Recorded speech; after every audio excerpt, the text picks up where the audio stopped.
Do you have to go out and get projects? I mean, we had RJ Mitty in here who just done Breaking Bad, and now he's doing like fashion modeling in Milan and stuff. And he's like, Brian, he's like, you can't wait for the phone to ring. He's like, you got to go out there and not only just audition, you got to go and mix with different types of creatives in all sorts of ways. Otherwise, it's not going to happen. And he's on the Breaking Bad, right? He was probably in just as many scenes as Walter White, and yet it's not like the phone's ringing for him either. He's like, I got to go do things. Absolutely. Is that true? 100%.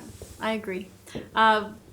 My own definition of that, though, is I have to pull myself outside of my own shell. I tend to be more introverted in that way because I think this comes from my writing background where I want to study people. And this is also being an actress. If I could, I would be silent right here and just watch you for an hour and a half. Thank you.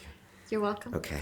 I don't know. Might get old. So pull myself out of that comfort and then interact and network. I don't even like that word, network. You have to do it, yes. And I try, and it's one of my biggest struggles in life.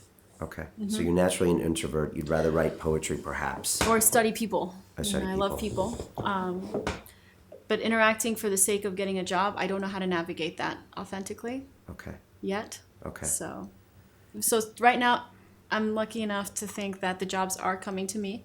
And I love the jobs. And there are times where I've turned it down because it didn't impact society in a positive way. And I vowed to myself, based on my experiences in Albania and leaving the country, I will never do something that will reduce our culture in any way. I will never contribute to a poem that is just negative for the sake of being negative, unless it's cathartic, unless you can grow, unless there's a positive perspective tied to it. And I will never do a project, a film, that I won't be proud to show my grandkids.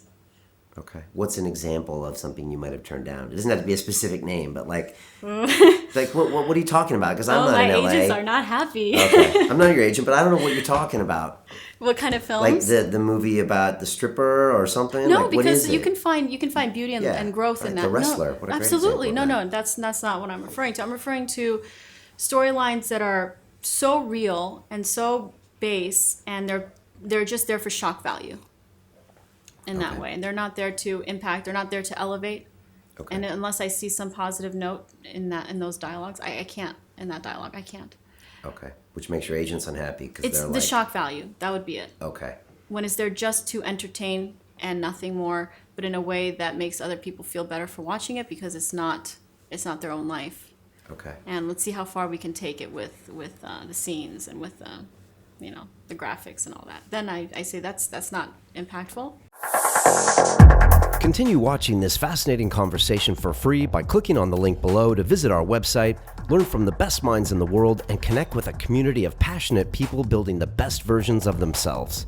Just click on the link below, and I'll see you on the inside.